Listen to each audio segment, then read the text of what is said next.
Hello students, my name is Amit Sharma. I am assistant professor in RPIT Karnal.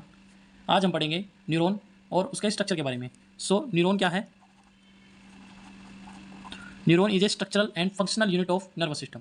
अब हम इसके structure के बारे में पढ़ेंगे। फर्स्ट ऑफ ऑल हम क्या करेंगे, इसका स्ट्रक्चर बनाएंगे।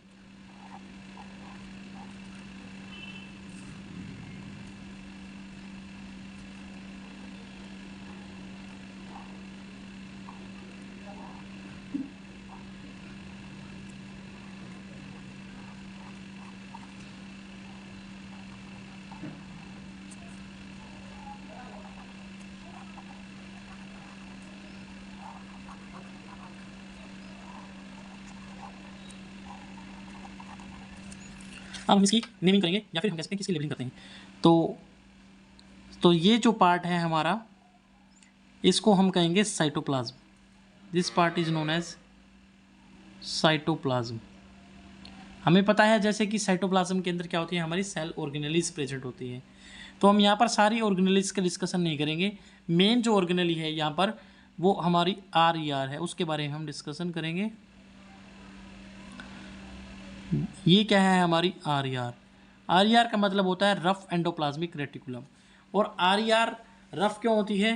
क्योंकि इसके अंदर या इसके सरफेस पर जो है वो राइबोसोम यूनिट प्रेजेंट होती है। राइबोसोम यूनिट क्या होती हैं? हमारी प्रोटीन सिंथेसिस करती हैं। So ribosome unit are responsible for synthesis of proteins and proteins are neurotransmitters. So यहाँ पर कुछ प्रोटीन जो है वो न्यूरोट्रांसमीटर की तरह एक्ट करते हैं। ट्रांसमीटर, ये जो न्यूरोट्रांसमीटर हैं वो कहाँ स्टोर होंगे? हमारे यहाँ से आएंगे और ये हमारे यहाँ पर स्टोर हो जाएंगे। जहाँ पर ये स्टोर होंगे इसको हम कहेंगे साइनेप्टिक वेसिकल्स। जहाँ पर हमारा न्यूरोट्रांसमीटर स्टोर होगा उसको हम कहेंगे साइनेप्टिक वेसिकल्स। और ये जो पार्ट होता है हमारा, इसको हम कहेंगे डेंड्राइट्स। इस पार्ट को हम कहेंगे डेंड्राइट्स।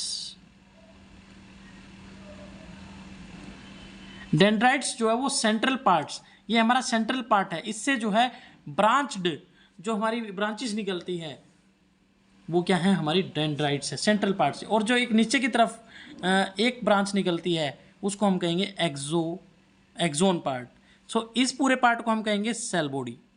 इस पूरे पार्ट को हम कहेंगे सेल बॉडी। एंड इस पूरे पार्ट को हम कहेंगे यहां से लेकर के एक्सोन पार्ट। सो हमने न्यूरॉन को दो पार्ट में डिवाइड कर दिया। First is cell body and second is axon part. और जहां पर ये हमारा न्यूरोट्रांसमीटर स्टोर हुआ था उसका नाम है साइनेप्टिक वेसिकल्स। इसको हम कहेंगे साइनेप्टिक नोब।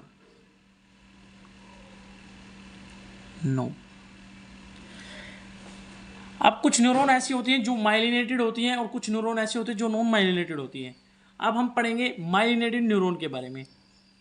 तो यहाँ पर देखिए, यहाँ पर हमारी कुछ सेल्स प्रेजेंट होती हैं।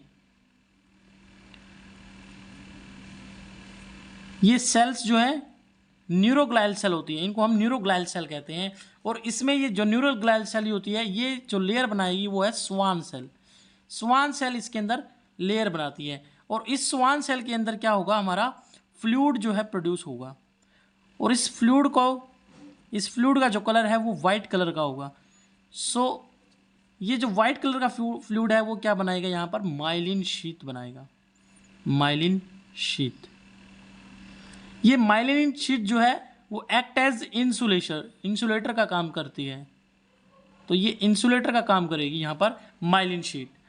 और जिन न्यूरॉन के पास माइलिन शीट प्रेजेंट होती है उनको हम कहेंगे माइलिनेटेड न्यूरॉन। जिन न्यूरॉन के पास माइलिन शीट प्रेजेंट होती है उनको हम कहेंगे माइलिनेटेड न्यूरॉन। तो these neuron are nerve cell. This nerve cell is known as myelinated neuron because myelin sheet are present. And myelin sheet का क्या काम है? यहाँ पर वो act as a insulator का काम करती है। ये हमें पता ही है क्या होता है हमारा न्यूक्लियस। अच्छा जी, यहाँ पर हमारा जो पार्ट था वो साइटोप्लाज्म था। अब ये जो यहाँ पर फ्लूइड होगा इसको हम कहेंगे एक्सोप्लाज्म, इसको कहेंगे हम एक्सोप्लाज्म। और ये जो लाइनिंग है, ये लेयर है जो, इसको हम कहेंगे axolemma. This is known as axolemma, इसको कहेंगे axolemma. So thank you students, this is all about the structure of neuron. ऐसी वीडियोस के लिए हमारे चैनल को सब्सक्राइब करें, लाइक करें और शेयर करना ना भूलें। Thank you.